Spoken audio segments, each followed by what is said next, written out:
Lo que voy a decir, para quienes han seguido el curso o para quienes han leído algunos de mis artículos, no tienen mucho de nuevo, porque del martes acá no fui capaz de pensar muchas novedades, de manera que lo que vengo trabajando ya desde hace tiempo, quizá la forma coloquial, ¿no es cierto?, muestre otra faceta, pase rápidamente por algunos puntos y profundice otros, pero el tema me viene zumbando en el oído ya desde hace bastante tiempo, no solo por mi trabajo en el ámbito de los estudios paulinos, entonces no es objeto de transacción. El mercado vive en la transacción, no hay mercado de lo gratuito. Cuando el mercado te ofrece algo gratuito es que hay algo costoso que viene detrás. Ponerle la firma. Y uno muchas veces cae por la oferta gratuita y después termina, vas a saber, pagando qué cosas. ¿No? De manera que este concepto me parece que en un mundo donde se ha absolutizado el concepto de mercancía y de mercado, donde el mercado aparece como el único rey y señor, la mano invisible que todo lo regula y mejora, de lo cual estamos viendo las consecuencias en nuestro país y en los vecinos muy claramente, cómo ha mejorado todo, ¿cierto? Me parece que volver al concepto de gracia y desanglocharlo de su encierro teológico y poder mostrar las dimensiones que la gracia tiene cuando además las proyectamos al mundo de lo social, al mundo de lo cultural, al mundo de lo político y especialmente al mundo de lo económico. Entonces, ahí está una segunda motivación que tengo para profundizar en la Carta de los Romanos, que es justamente el gran tratado de la gracia de Pablo.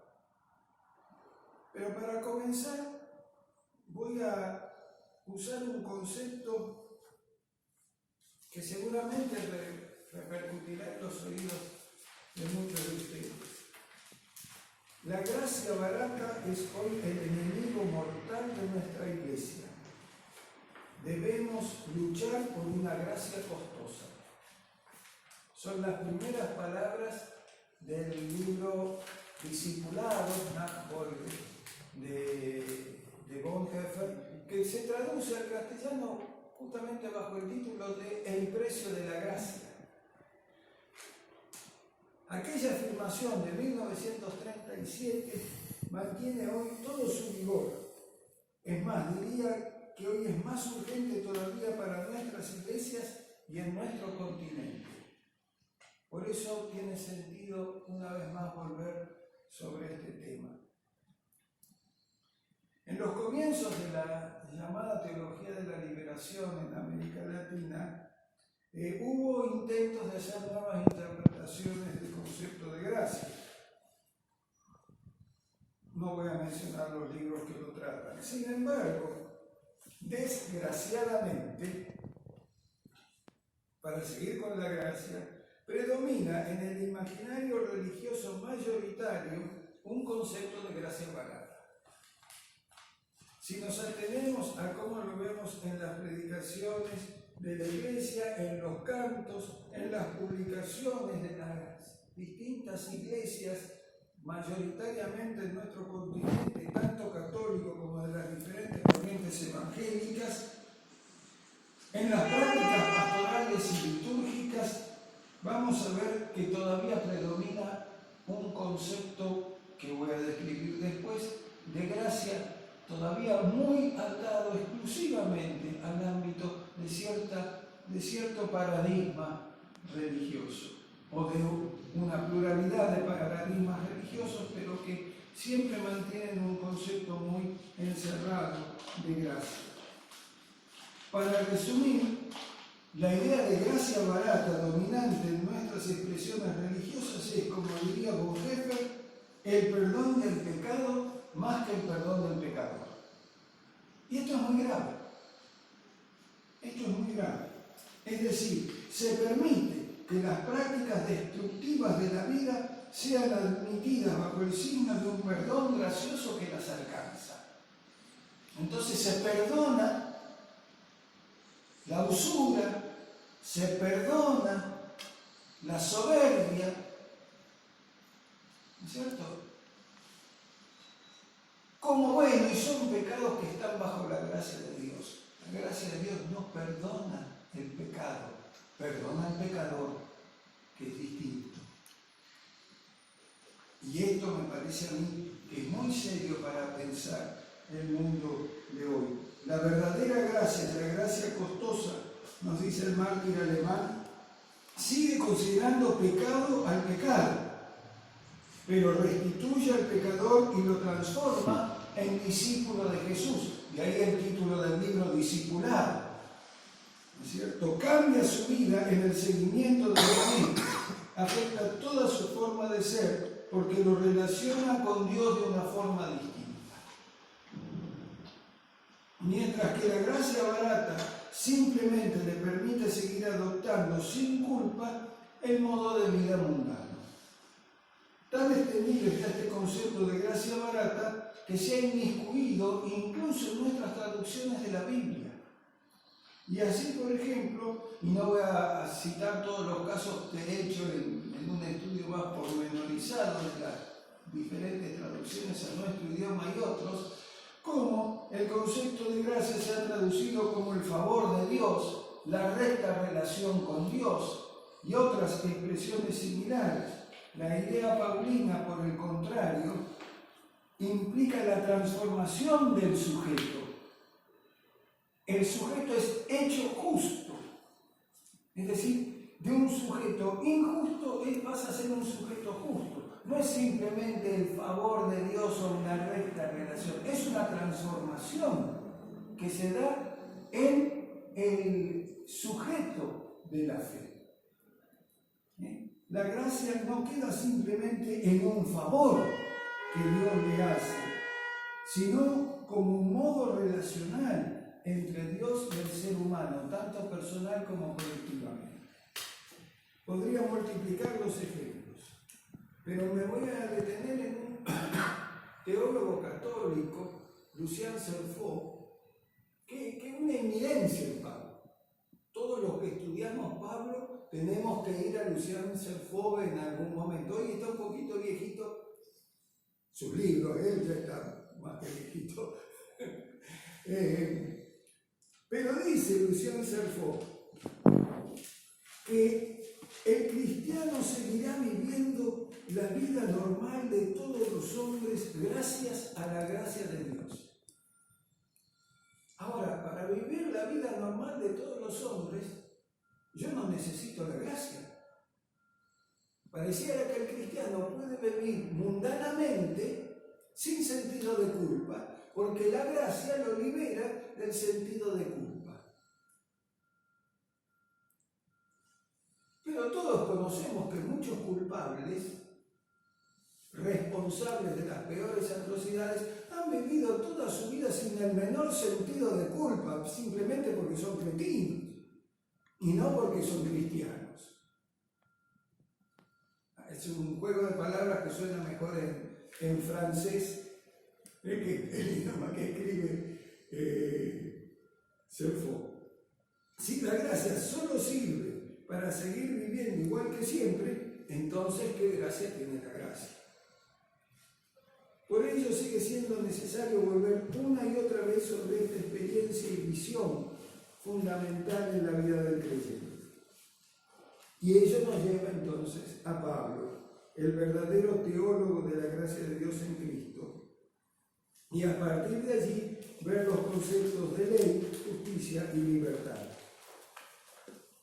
Cuando miramos el uso de la palabra gracia en el Nuevo Testamento, y especialmente si descontamos aquellas ocasiones en que simplemente se utiliza como un saludo, es decir, gracia era parte del saludo, como hoy es parte de nuestro vocabulario común cuando recibimos cualquier favor, ¿no es cierto? Si descontamos ese uso de la palabra gracia, con una o dos excepciones, solo aparece en Pablo. Y dentro de Pablo, especialmente en la epístola a los romanos. Sin pretender hacer aquí un itinerario completo del pensamiento paulino, del recorrido teológico del apóstol, creo que las dos cartas que a mi entender son las últimas que escribió él personalmente, Gálatas y Romanos, son complementarias en su propuesta. La primera se concentra en el tema de la libertad que es en Cristo. No renuncien a la libertad con que Cristo los hizo libres, ¿cierto? Pero luego en Romanos profundiza el significado de esa libertad. No solamente somos libres de la ley, el pecado, el deseo de la carne y de la muerte, como señala en Gálatas, sino que somos libres para. No simplemente ser libres de, que es donde mayormente se asienta Gálatas, sino que además somos libres para, y ese para es para la justicia divina. Es para cumplir con la justicia de Dios, porque justamente la libertad del pecado nos hace posibles tener otra visión de lo que es la justicia divina. La carta a los romanos es entonces, a mi ver, un tratado sobre la justicia divina. No sobre la justificación en el concepto vulgar que ha tomado hoy, sino sobre la justicia divina, porque al transformarlo en una doctrina de la justificación se ha modificado un poco el énfasis. El énfasis no está en lo que yo recibo, sino en lo que Dios hace.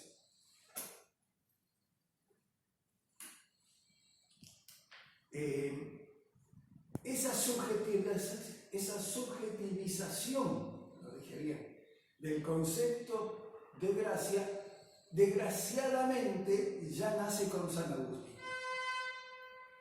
Agustín empieza justamente en sus confesiones, sobre todo, a darle el vuelco subjetivo del concepto de gracia, del cual no se libera totalmente el propio Lutero. Y está bien, hay una dimensión subjetiva de la gracia, no lo vamos a negar. El problema es cuando esa dimensión subjetiva absorbe la totalidad del concepto. Me voy a explayar sobre eso más adelante. La justificación del creyente, el verbo dikaiō en su raíz griega, es utilizado en el pasivo. Ahora, el pasivo de un verbo significa que el receptor es el receptor de una acción que alguien hace. Hay un agente. De manera que cuando somos justificados por Dios. Y ahí empieza, somos hechos justos por la acción divina. Y Pablo incluso va a profundizar eso cuando en el capítulo de Romanos 6 dice, somos instrumentos de justicia. Ser hecho justo te hace que tengas que actuar para justicia de otros.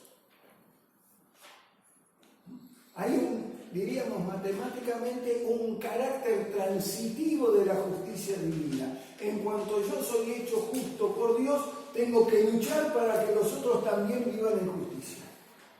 Y por eso Pablo utiliza la palabra armas. Opla, ¿no? El soldado era el hoplita, el que usaba las armas. Somos armas de la justicia de Dios en este mundo. Voy a volver sobre eso más adelante también. Entonces, la carta destaca justamente este hecho. Dios es justo. Y entonces vamos a ver cómo opera esa justicia de Dios. Pablo se reconoce entre aquellos que, lo dice explícitamente al comienzo mismo de la carta de Romanos, recibimos la gracia y el apostolado para la obediencia a la fe en todas las naciones por amor de su nombre. Solo la gracia divina permite cambiar al perseguidor que era Pablo el apóstol. Sin embargo, sabe bien que la justicia divina, entendida estrictamente bajo el concepto de la ley y la condena, visto su anterior desempeño en perseguir a los seguidores del Mesías, solo podría significar para él muerte y no vida. Si él se opone al Mesías, si él acompaña la muerte de Esteban, si la justicia divina es por la ley, él merece la muerte. Y no, resulta que recibe una revelación para vida. ¿Cómo entender entonces ese acto que él mismo experimenta? Esa transformación que lo lleva de muerte a vida, como un acto que cabe dentro de la justicia divina. Esa pregunta es para Pablo a la vez existencial y teológica. Subyace varias expresiones del pensar y sentir paulino. Se muestra más existencial en las cartas corintias, mientras que es más conceptual en los primeros capítulos de Romanos, para alcanzar su culminación donde lo existencial se hace teológico y lo teológico existencial, especialmente en los capítulos 7 y 8 de Romanos. Pablo sabe que un Dios justo no puede tolerar la destrucción de la creación, y menos todavía que se haya matado a su Mesías. Su aniquilamiento por mano de las propias criaturas creadas. La destrucción de la creación no es solo una afrenta al Creador, sino un desconocimiento de Dios mismo. Su sustitución y por lo tanto a todo fin práctico, la muerte de Dios en la vida humana. Muerte simbólica de Dios, infidelidad e idolatría que se materializa en el asesinato del Mesías. Así debe leerse la muerte del Mesías, lo que lo llevará a preguntarse cómo es posible que en cumplimiento de la ley se haya matado al Mesías. Esto aparece claramente en Gálatas. Por eso, al comenzar la parte argumentativa de la carta a los romanos, Pablo establece claramente que arranca con el concepto de la ira de Dios. Después de decir, el justo por la fe vivirá, la siguiente frase empieza, porque la ira de Dios se manifiesta desde los cielos sobre todos aquellos que cometen injusticia y encierran a la verdad mediante la injusticia. Impiedad e injusticia. ¿Cierto? Lo que sigue en el capítulo en el capítulo 1, se dedica a explicar cómo en su comprensión se produce la injusticia humana que ignora la justicia divina. Este encierro y ocultamiento de la verdad. No he encontrado en el mundo moderno ninguna mejor definición de ideología en el sentido negativo y de hegemonía en el sentido negativo que esta frase de Pablo: los que encierran a la verdad mediante la injusticia. Es así como la criatura toma el lugar del Creador y así se perfecciona la injusticia. Esta injusticia es descrita exhaustivamente en Pablo, la enumera, porque realiza toda parte de injusticia, toda forma de injusticia, 2 puntos: fornicación, perversidad, avaricia, maldad, envidia, homicidios, contiendas, engaños, malignidades, murmuraciones, detracciones, aborrecedores de Dios, injuriosos, soberbios, altivos, inventores de males, desconocedor de sus padres, necios, desleales, sin afecto natural, implacables, sin misericordia. No es la descripción de un presidente latinoamericano. Quienes, habiendo entendido el juicio de Dios, en cambio, y sabiendo que quienes hacen tales cosas son dignos de muerte, no solamente las hacen, sino que también se complacen con los que la practican. Final del capítulo 1. Algunos exégetas entienden que está describiendo la conducta de la aristocracia romana, ya que esta carta se dirige a los romanos que están padeciendo justamente todos esos males, todas esas formas de perversión.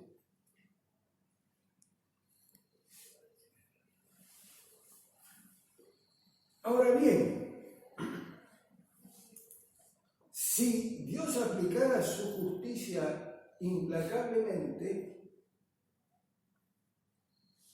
Pablo primero y todos los demás después tendrían que haber sido ya exterminados. Pero aquí que esto no es lo ocurrido. Y de eso Pablo mismo es testigo y beneficiario. Dios, sin dejar de ser justo, ha obrado de otra manera, en forma tal que se ha abierto una nueva dimensión de la justicia divina y por lo tanto en la vida humana. Va incluso más allá de la promesa que ya está en Ezequiel, que dice que Dios perdona al pecador que se arrepiente, porque Pablo ni siquiera se había arrepentido cuando recibe la revelación. Más allá de que algunos teólogos intentan entrar en la psicología de Pablo para decir que en su subconsciente ya estaba operando un sentido de culpa y un arrepentimiento, es como el crecimiento invisible, ¿no es cierto?, que predican algunos. Pablo bien claramente va y pide cartas para seguir persiguiendo a los cristianos y no dice, porque además me pica el bichito de la culpa. Está absolutamente convencido de lo que hace y de ese convencimiento es que Dios le da vuelta el paño, ¿no es cierto?, sin que él lo haya pedido. Al contrario, es sorprendido por esa revelación de Dios. Más adelante, la experiencia es para él de una visión y una novedad de vida aún previa a su arrepentimiento. Se va a arrepentir como consecuencia de la gracia divina y no para buscar la gracia divina. Esto es un concepto teológico tremendo, muchas veces ignorado. La idea de que tenemos que buscar a Dios para recibir su gracia. En realidad Dios nos busca a nosotros por su gracia. Y solo así podemos descubrirla. Podemos descubrir el camino del arrepentimiento. Donde no hay arrepentimiento es que no se ha abierto el corazón ni la mente a la gracia de Dios. Esto es un concepto muy metodista, discúlpenme. Creo que Lutero estaría de acuerdo fundamentalmente, pero justamente es Wesley quien habla de la gracia previniente, como ya un primer espacio de gracia que permite percibir la gracia de Dios. Pero no vamos a entrar en toda esa discusión teológica ahora.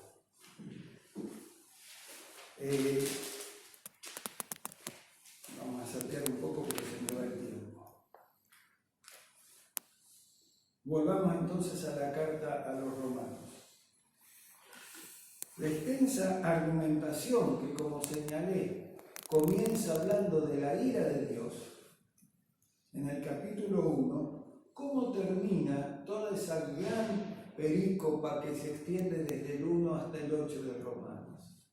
Diciendo, y ahora ni la vida, ni la muerte, ni lo alto, ni lo bajo, ni lo ancho, ni espada, nada me podrá separar del amor de Dios que es en Cristo Jesús, Señor nuestro. Entonces, arranca hablando de la ira y termina hablando del inextinguible amor de Dios. ¿Qué ha pasado en el medio? Es decir, cómo ha desarrollado este argumento que va desde el capítulo 1 hasta el 8 para haber empezado diciendo que la ira de Dios cae desde el cielo para toda forma de injusticia y impiedad y terminar diciendo nada me va a poder separar del amor de Dios. Ese recorrido es el que, de alguna manera,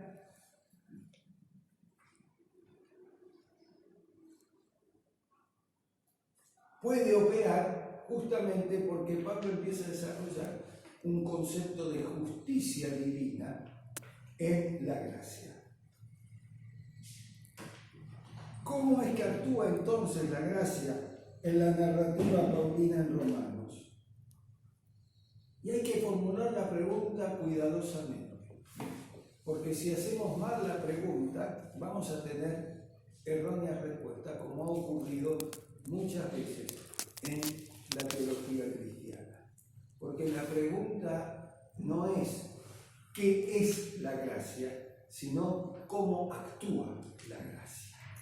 Ahí está la gran diferencia. Porque cuando decimos ¿qué es la gracia?, buscamos esencializar la gracia. Cuando decimos cómo actúa la gracia, la transformamos en un modo de presencia y acción de Dios. Si yo hablo de la gracia de Dios, le doy a la gracia de Dios un ente que empieza a diferenciarse de Dios mismo. Y esto pasó con la teología escolástica, donde la gracia termina siendo una moneda fantasmagórica que está en un banco de gracia al cual el cristiano puede recurrir mediante indulgencias y misas. Pregúntenle a Lutero si no. Se transforma en un ente, o se transforma en una especie, también en la teología escolástica, mirando otro camino, se transforma en una especie de emanación de la divinidad. Ahí más en la línea de Plotino y otros filósofos que no vale la pena discutirles ahora porque ya están muertos. Pero es una especie de, la gracia aparece como una especie de emanación divina que envuelve al creyente y lo saca del ámbito natural para llevarlo al sobrenatural para que pueda entender la revelación divina. Y entonces la relación pecado-gracia se transforma en una relación de natural sobrenatural. El pecado es lo natural, la gracia es lo sobrenatural. Entonces tenemos que vivir, ¿no es cierto?, un mundo sobrenatural. Justamente lo que ocurre por la gracia es al revés. Es que lo sobrenatural, no me gusta esa palabra, lo divino se transforma en humano, en la encarnación del Mesías. Es decir, no es que la gracia nos lleva a lo sobrenatural, sino que la gracia es justamente como lo divino se manifiesta en la vida humana. Por eso la pregunta no es qué es la gracia, sino cómo actúa la gracia, porque vamos a ver no una presencia esencialista, sino una acción que se manifiesta en el Mesías.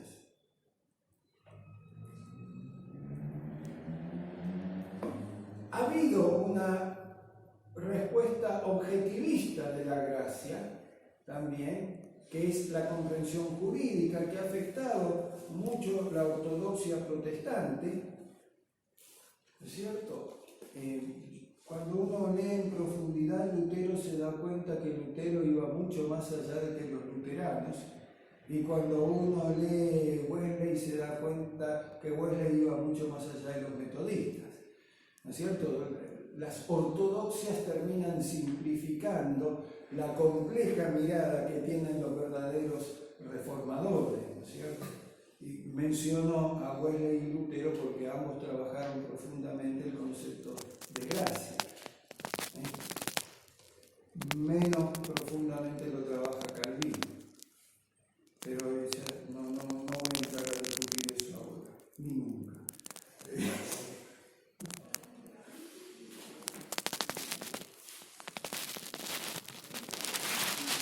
En la Falle también hay calvinistas, tengo que ser cuidadoso. A la vez pasada, una broma para teólogos, la vez pasada me invitaron a participar en un encuentro de la iglesia presbiteriana y le digo, bueno, tendrán que soportar que les venga a hablar un arminiano, aunque debo reconocer que yo estaba predestinado a ser arminiano. jugar justamente, porque el concepto de gracia en Calvino tiene rispideces con el concepto de predestinación. Pero digo, eso es para otra discusión y para otro momento. Entonces, frente a esas tendencias objetivistas que aparecen en la ortodoxia protestante, también hay que revisarla hoy nuevamente a la luz de las proyecciones sociales y políticas que tiene la gracia. Como hay que revisar también la visión subjetivista y como más todavía hay que revisar la visión que de alguna manera siguió influyendo hasta hoy. La visión de Anselmo de Canterbury, donde la gracia en el fondo no existe, porque Dios exige un sacrificio para pagar su deuda. Si hay un sacrificio para pagar deuda, no hay gracia. Pero si uno escucha incluso predicadores evangelicales de la línea de Luis Palau, de la línea de Billy Graham, remontándose más allá a los antecesores puritanos de estos predicadores de hoy, toda la teología de la sustitución vicaria que predican no es sino un ayornamiento de Anselmo de Canterbury. ¿No? Y es una gracia que lleva, una gracia entre comillas, un concepto de gracia que lleva a la inacción, o en todo caso, más que la inacción, a el respaldo a los poderes de muerte, porque justifica que la deuda se paga con muerte. Tema absolutamente actual, si lo hay en nuestra América Latina y especialmente en nuestro país y especialmente en el día de hoy. No hay gracia. La deuda se paga aunque sea con muerte. Y Dios es el que justifica eso, porque Dios mismo se cobró la deuda con la humanidad a precio de sangre en la sangre de su Hijo. Esa interpretación anula el concepto de gracia. Porque si hay derramamiento de sangre, no hay gracia. La justicia divina va a seguir siendo la justicia de la ley. Pero ahora, aparte de la justicia de la ley, tenemos la justicia que es por la fe en Jesús el Mesías, por la gracia de Dios. Cito textualmente y de memoria Romanos.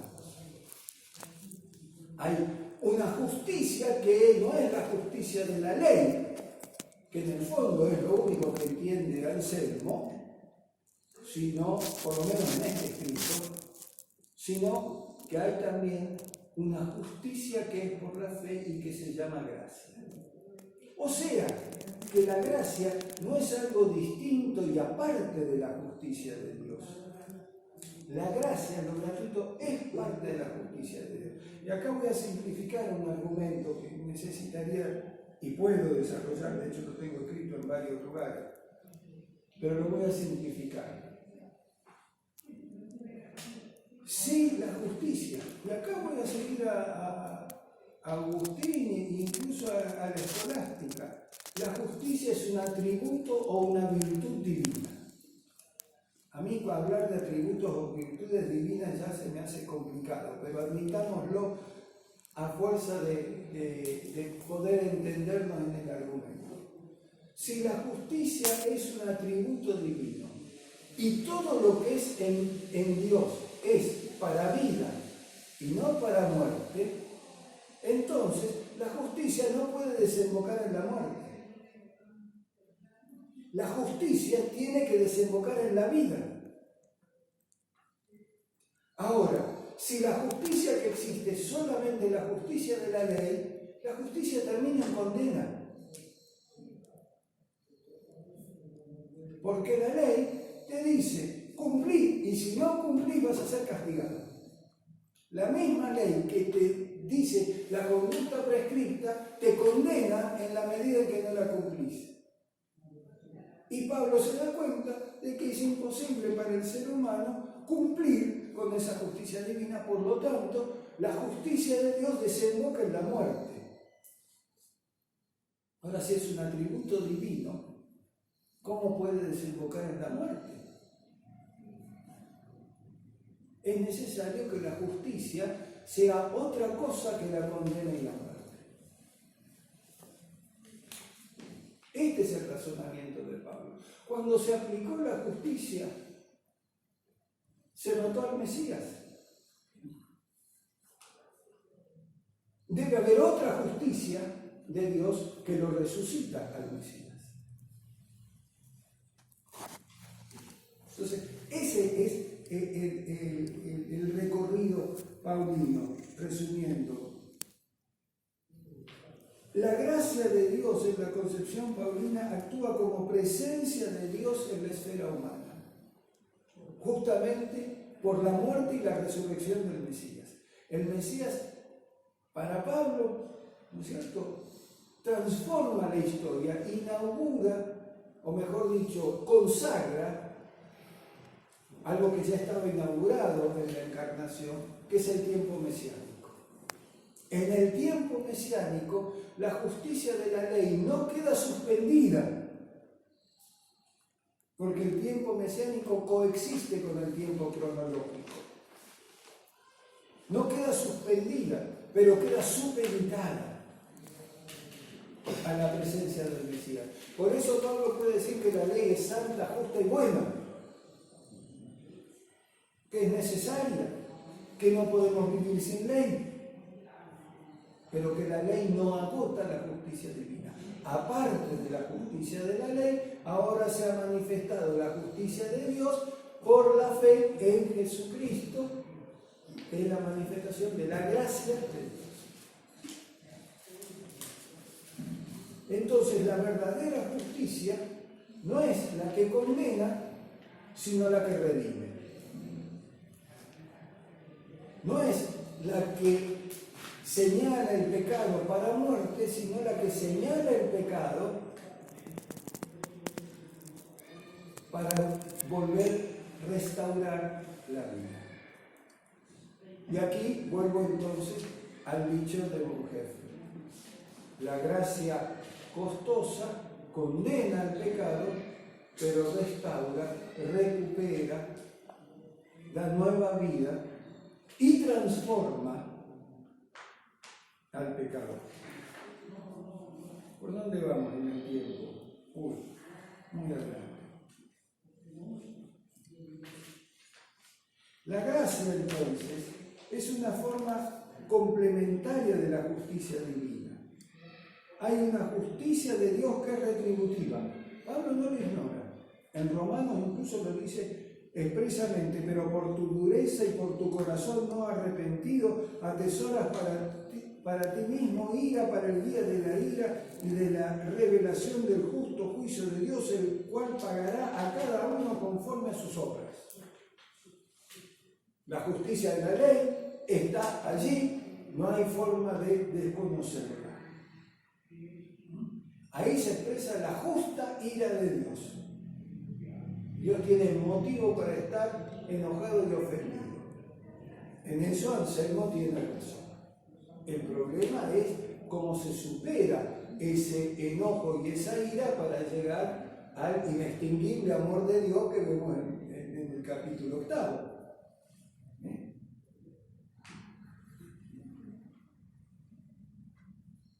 Por eso, la ley es insuficiente. Y las obras de la ley y la ley misma no pueden salvar y no logran evitar el peso del pecado. El pecado subsiste, pero subsiste condenando al pecador. En la gracia, el pecado subsiste, pero subsiste perdonando al pecador. Perdonando, es decir, transformándolo. Yo insisto, el perdón no es mandar a la próxima. Lo transforma. en el dicho de Jesús, para ir a Juan, Juan es el otro que habla de la gracia, aunque menciona la palabra una sola vez. Pero cuando uno lee, en Juan la gracia se llama amor. En Pablo el amor se llama gracia.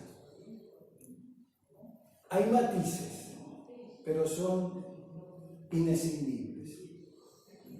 Hace un año visité a uno de mis maestros, aunque nunca tomé clase con él, pero sin duda a través de sus libros y a través de charlas que después fueron formando una amistad a pesar de la diferencia de años.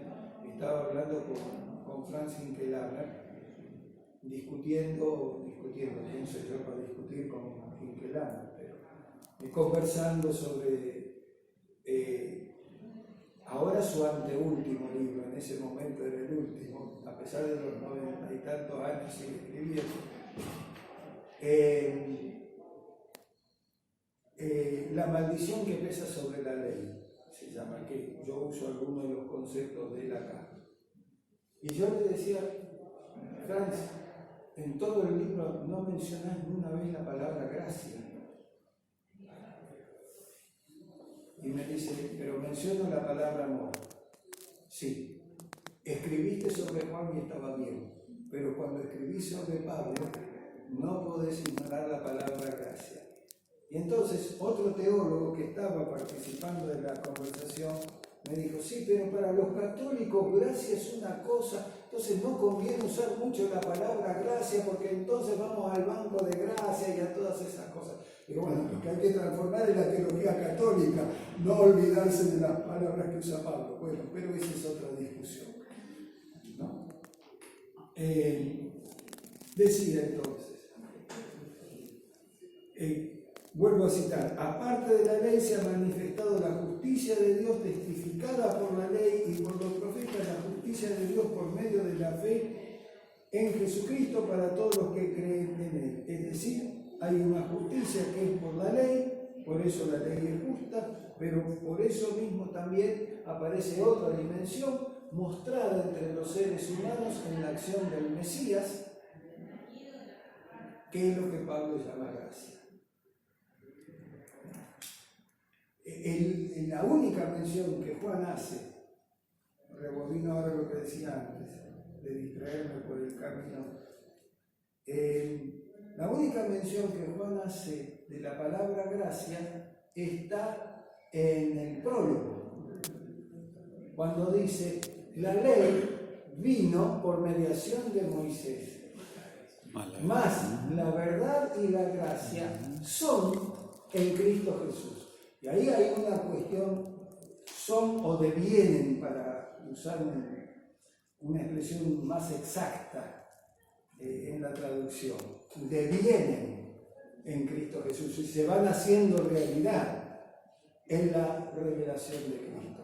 Y es muy interesante porque justamente hay un pequeño matiz que muchos biblistas ignoran, que ponen en paralelo la ley vino por mediación de Moisés, la verdad y la gracia por mediación de Cristo. No se usa la palabra mediación, se usa la palabra devienen, llegan a ser. Hay una diferencia cuali y cuantitativa entre una ley mediada y una gracia que llega a ser, una verdad que llega a ser. Es decir, no es como lo recibe Moisés, una ley que Dios ha escrito y que se le entrega y a la cual él no debe quitar ni agregar nada, sino que la gracia se va gestando en la acción de Jesús. No es algo que vino ya cerrado en el paquete envuelto, es algo que se va descubriendo en la medida en que por la fe, por la confianza en ese Mesías, uno va descubriendo la verdad y va descubriendo que la justicia se va realizando en nosotros y por nosotros hacia otros en la medida en que confiamos en que esa revelación que nos muestra el Mesías es la voluntad y la justicia divina. ¿Ves que es una diferencia cualitativa y cuantitativa fundamental? fundamental. Porque justamente, por eso digo, no es una esencia la gracia, es una dinámica que se va revelando a medida que nosotros vamos descubriendo la persona del Mesías actuando en nosotros y actuando en nuestro mundo por el Espíritu de Dios.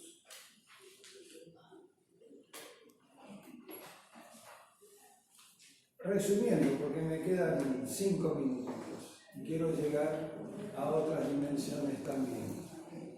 Hola, ¿qué tal?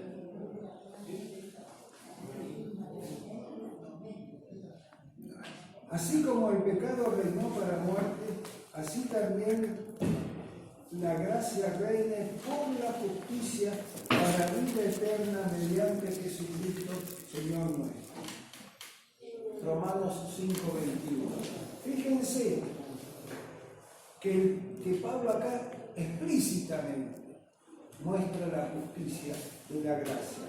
Dice, el pecado reinó para muerte, así también la gracia reina por la justicia. Es decir, es por la justicia de Dios que reina la gracia. No diría por la justicia de Dios reinaría la condena. Cuando concebimos justicia en los términos jurídicos que nosotros le aplicamos. Pero justamente la justicia sin misericordia no es justicia, es crueldad. Cuando la justicia no conoce la misericordia, no es justicia, es crueldad. La verdadera justicia tiene la aplicación de la ley y tiene la gracia. Tiene la restauración del pecador. Si no, no es justicia. Por lo menos en términos de la justicia divina, porque terminaría en muerte. Y la gracia de Dios es vida eterna en Jesucristo nuestro Señor. Es lo que acabamos de leer. En la justicia para vida eterna. Es decir, hay una justicia para la muerte en los que los seres humanos hemos transformado la ley, y hay una justicia para vida que Pablo llama justamente gracia, gratuita.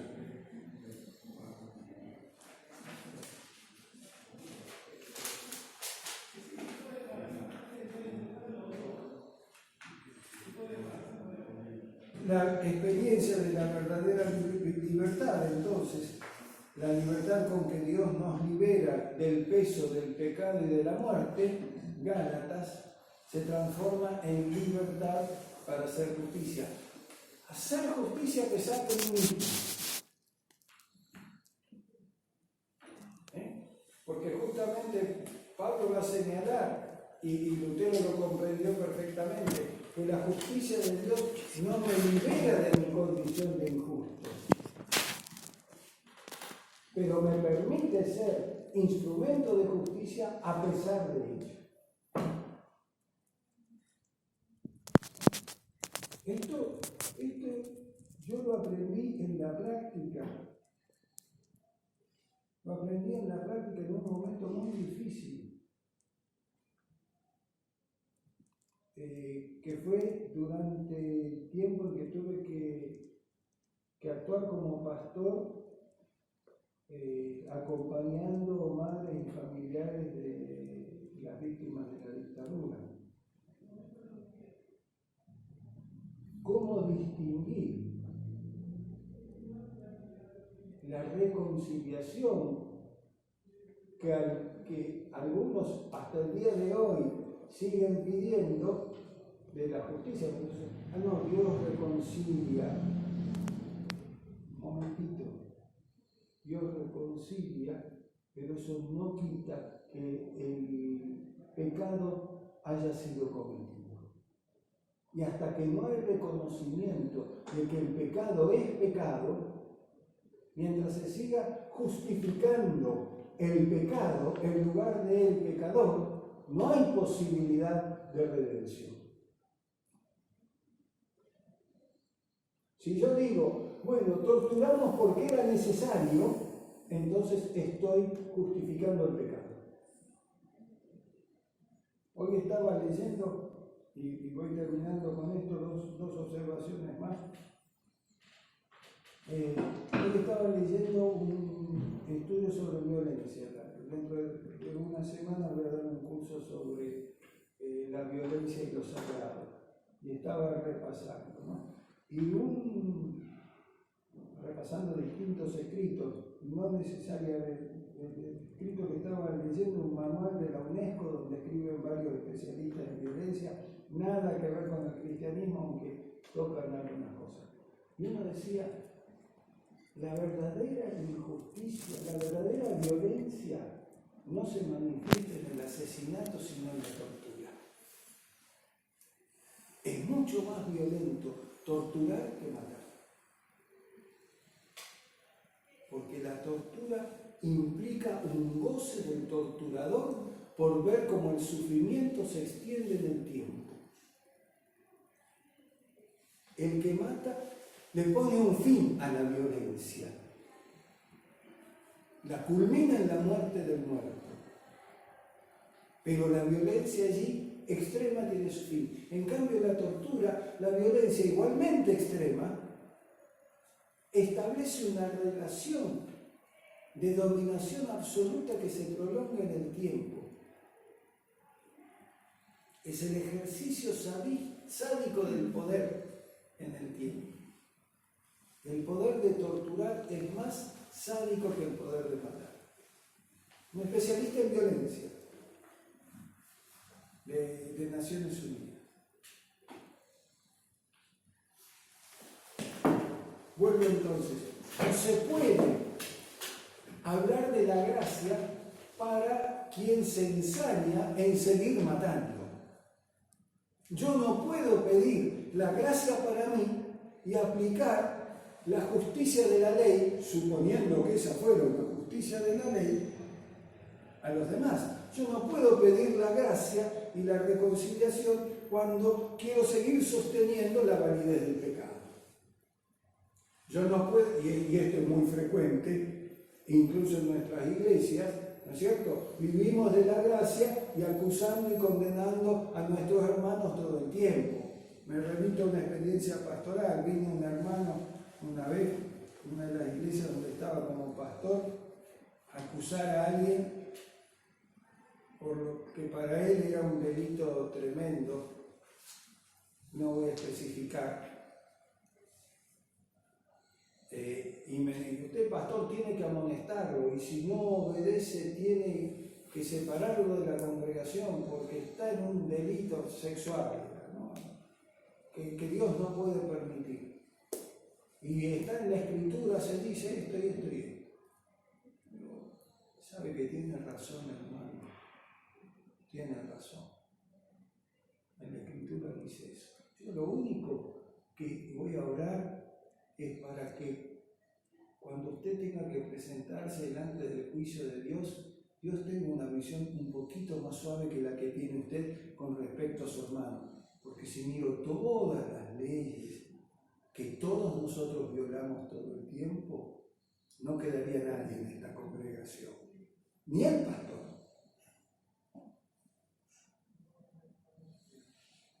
Pedimos la gracia de Dios y después juzgamos sin ningún tipo de gracia a los demás.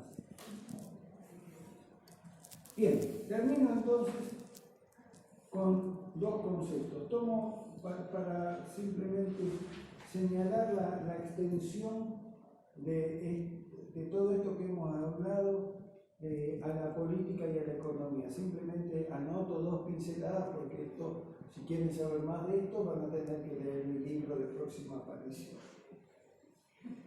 ¿Qué va a ser? El mercado es condenado, pero de él hay que vivir. Estoy poniendo muchas cosas gratuitas también, pero algunas no puedo. Por ahí sí.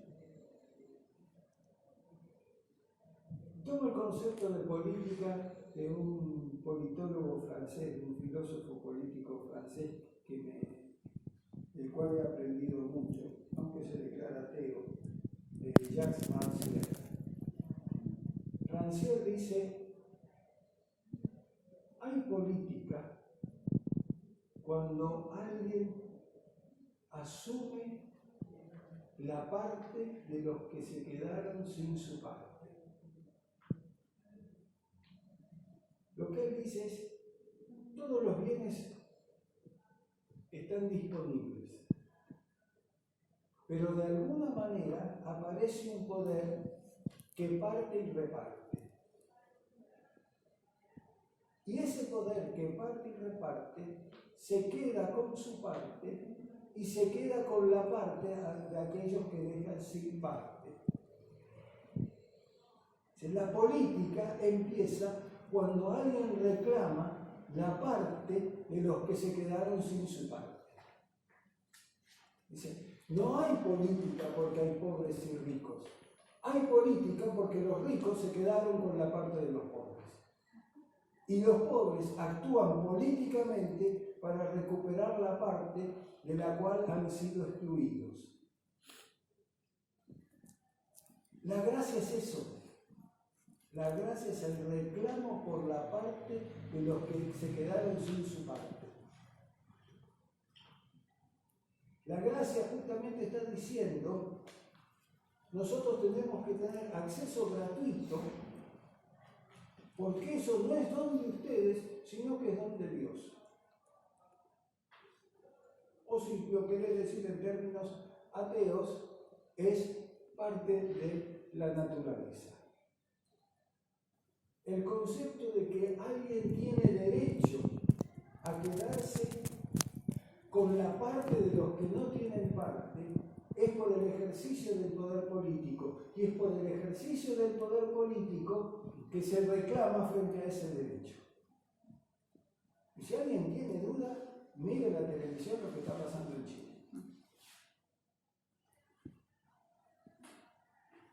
Se reclama la parte de los que se quedaron sin su parte, frente a quienes, disponiendo del poder político, se han apropiado de las partes de todos. La gracia viene a cuestionar la posibilidad de que alguien se apropie y le ponga precio a la parte de los que se quedaron sin su parte. La justicia divina es una justicia por la gracia. En otros términos, porque la Biblia hay que leerla cada autor en su contexto, pero hay coincidencias. Jesús lo dice, según Mateo, en la parábola que está en Mateo 20, de los labradores que llegan a distintas horas. Todos tienen su parte. Incluso los que trabajaron una sola hora. ¿Por qué? Porque si no tenían esa parte, morían. Padecían ellos y su familia. Entonces era necesario darle la parte que correspondía a quienes habían trabajado, pero también, y la expresión que usa Jesús en la parábola, por lo menos al estar de Mateo, es muy importante, dice, ¿o acaso tu ojo es malo porque mi corazón es bueno? La gracia, justamente, dice, no estoy siendo, a los que reclamaban más porque habían trabajado, dice, no estoy siendo injusto contigo, porque lo que contratamos te estoy pagando. Ahora, si yo necesito aplicar otra justicia a los que trabajaron menos para asegurar que vivan, vos no te tenés que enojar. A la justicia de la ley, cuando la justicia de la ley puede implicar la muerte del sujeto, aparece la otra forma de la justicia, el corazón bueno de Dios, que llamamos la gracia. Por lo tanto, justamente la gracia es, como decía al principio, la más profunda crítica a la teología del mercado. Para la teología de la gracia no hay vidas descartables, no hay posibilidad de exclusión. Todos merecen su parte porque es parte del don gratuito del Creador. Todos tienen la misma dignidad y todos han perdido la misma dignidad y todos solo la pueden recuperar por la gracia. Por esa forma alterna, forma segunda de la justicia de Dios. Anula, y yo justamente uso, y ahora sí prometo que termino con esto. Los predicadores siempre decimos para terminar y después seguimos 20 minutos más, eso es inevitable. Si no, pierdo la confianza del gremio. En la misma parábola que mencionaba antes, aparecen tres formas de economía. La economía convencional del mercado, en el cual el patrón gana. Aparece una segunda forma de economía, que es la que trabajaron solamente la mitad del tiempo, en la cual el patrón, si uno hace los análisis, no gana ni pierde. Sacrifica su ganancia, ¿cierto? Pero compensa con esa parte que no ganó, sin embargo compensa a quienes trabajaron. Y aparece la última, en la cual el patrón va a pérdida. Pero va a pérdida para asegurar la vida de los jornaleros que no consiguieron trabajo. Fíjense qué actualidad tiene eso, porque no dice, estamos aquí porque nadie nos contrató. No es que estuvieron aquí distraídos o cosas así, estuvieron todo el día igual que los otros, nada más que nadie los contrató. Tiene que haber una economía de la gracia para los que se quedaron sin trabajo. Entonces subsisten como tres sistemas económicos. ¿Hay un lugar para la economía de mercado? Sí lo hay. ¿Hay un lugar para lo que podríamos llamar economía solidaria o demás, economía cooperativa, que sería el segundo grupo, los que fueron al mediodía? Sí la hay. ¿Hay un lugar para la economía de la gracia para quienes por distintos motivos no pudieron acceder a los bienes necesarios para la vida? Sí la hay. La idea de que hay un solo sistema, un solo camino, este es el camino y por aquí tenemos que ir porque no hay otro, es todo lo contrario de la economía de la gracia. La economía de la gracia tiene muchos caminos, por eso justamente es economía de la gracia. Porque también reducir la vida humana a un solo camino, a una forma sola de recibir la gracia, ¿no es cierto?, es también una negación de la multiforme gracia de Dios. Porque la justicia tiene que contemplar no una ley que se aplica a todos por igual, sino las condiciones efectivas de realidad de cada uno para hacer justicia, o de cada sector para hacer justicia. Y esto es lo que entiende Pablo, me parece a mí, por el concepto fundamental de la gracia como expresión de la justicia divina, la multiforme gracia de Dios. Hasta acá llegamos por hoy. Listo. Muchas gracias.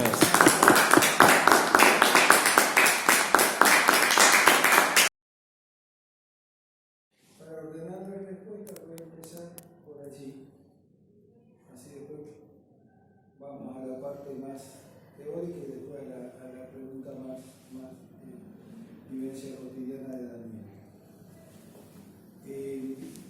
Evidentemente hay tensiones entre la teología de Pablo,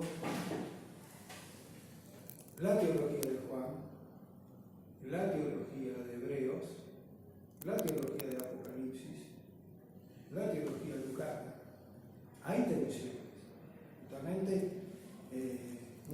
cosas que yo siempre señalo cuando tengo que discutir algunas cosas es que el literalismo fundamentalista es imposible porque no da cuenta de esas tensiones. Podría traer infinitos ejemplos. Eso ya lo señaló un antropólogo muy importante para leer todo este tema, que es René Girard. René Girard señala justamente que Hebreos recae sobre una teología sacrificial a la cual ha renunciado el resto del Nuevo Testamento. Yo he releído Hebreos bajo ese prejuicio girardiano y en parte lo confirmo y en parte no.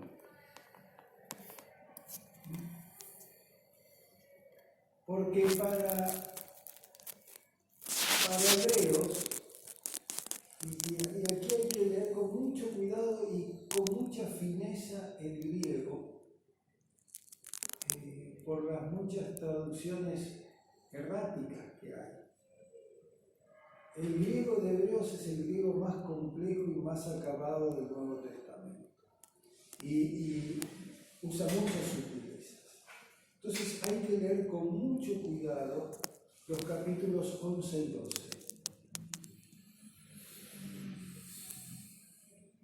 Hay que, como ocurre con Romanos, que uno descubre muchas cosas de lo que dice de 1 a 12, cuando lee, mejor dicho, de 1 a 11, cuando lee de 12 en adelante.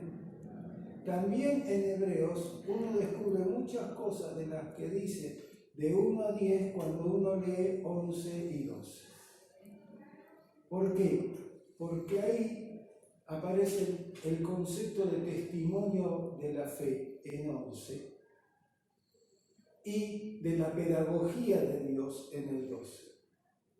Entonces, trabajando retrospectivamente, uno relee la idea del sacrificio de Jesús, no desde el lugar del culto sacrificial, sino desde el lugar del testimonio y de la pedagogía divina. Entonces tiene que entender sacrificio no con la modalidad sacrificial del Antiguo Testamento, sino esa entrega de Jesús que se sacrifica en el sentido de que da un testimonio total y muestra la pedagogía de Dios.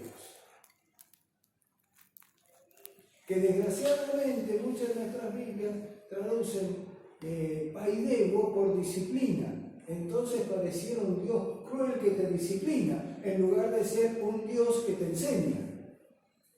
Entonces, si yo asocio sacrificio con crueldad, con disciplina como crueldad, ahí sí estoy en una lectura completamente antipaulina. Ahora, si yo asocio sacrificio con testimonio y pedagogía, ahí estoy en una lectura que, si bien diferente de la de Pablo, no es exactamente la que se ha hecho muy dogmáticamente desde dos corrientes que parecen opuestas pero en el fondo son la misma, que es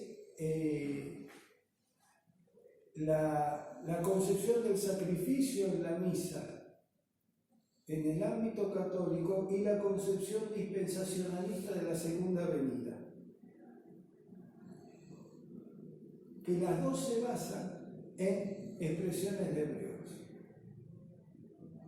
Ahora, en 3 minutos no puedo explicar todo esto, pero digamos, como que queda para señalar. La idea de que con la muerte de Jesús, Dios realiza todo lo que tiene que realizar en este mundo. Entonces no se preocupa más de este mundo hasta la, entre comillas, segunda venida, que es el corazón del dispensacionalismo. Es la misma lectura que va a ser la idea romana de la misa como sacrificio. Basta repetir el sacrificio de Cristo para tener la salvación. Entonces la obra del Espíritu Santo en el mundo desaparece. El mundo se queda sin historia. La historia se reduce al sacrificio litúrgico o a la espera escatológica. Entonces la justicia divina es un mundo donde no hay justicia, porque la justicia divina deja de operar. Y si deja de operar la justicia divina, la justicia humana solo produce muerte. Que es donde va tu pregunta. Una lectura excesivamente forense de la justificación que tiene que ver, yo no sé alemán, sé poquito, estudié pero no aprendí. Leo mal el alemán. Pero me puse a estudiar el problema que está en la raíz de la traducción de Lutero al alemán es que el concepto de justificación se tradujo por Rechtfertigung, si no me equivoco. Ahora, Rechtfertigung significa cumplir con el derecho. Recht. Hacer derecho. Y hacer derecho no es lo mismo que hacer justicia.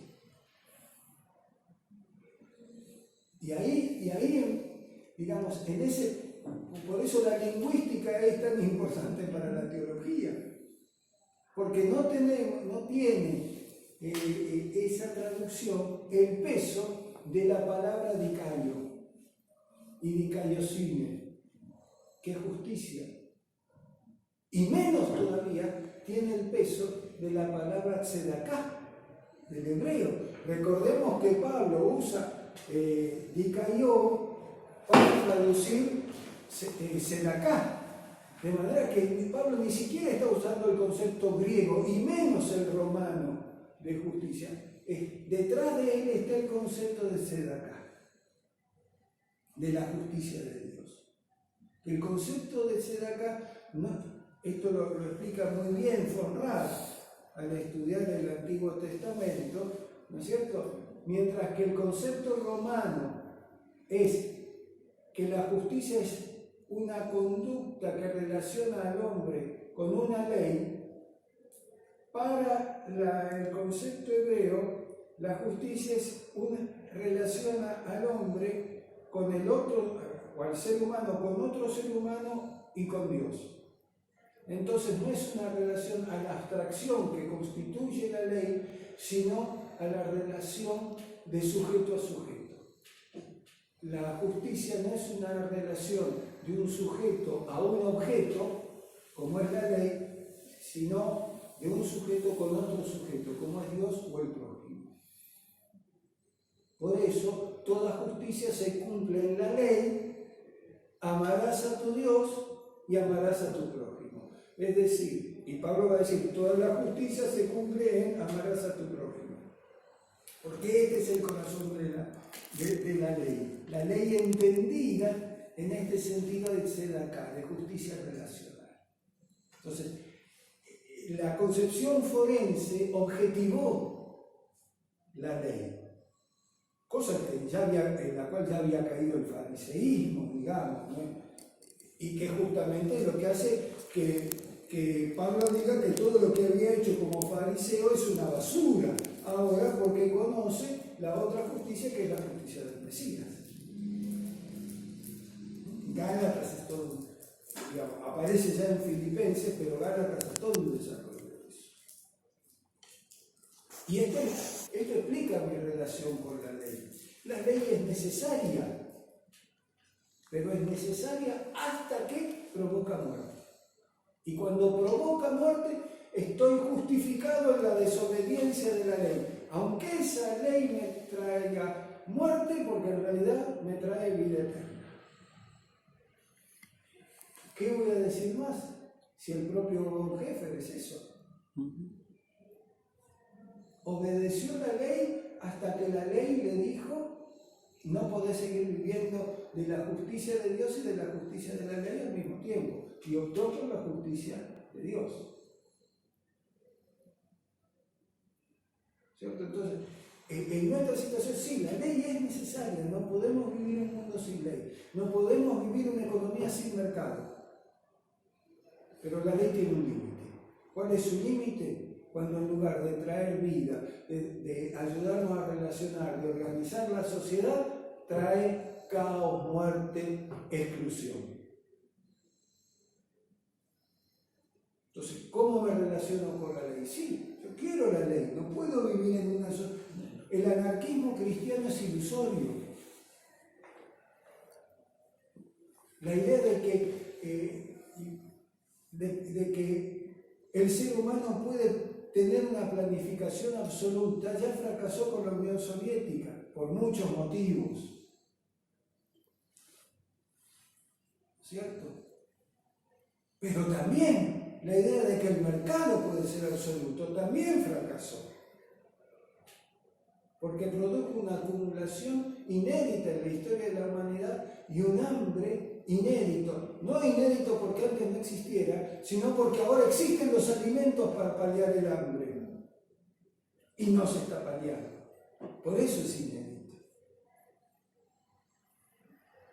Entonces, frente a la ley del mercado, yo digo, no señor, el mercado tiene que estar acotado por lo gratuito. Porque cuando el mercado excluye vidas humanas.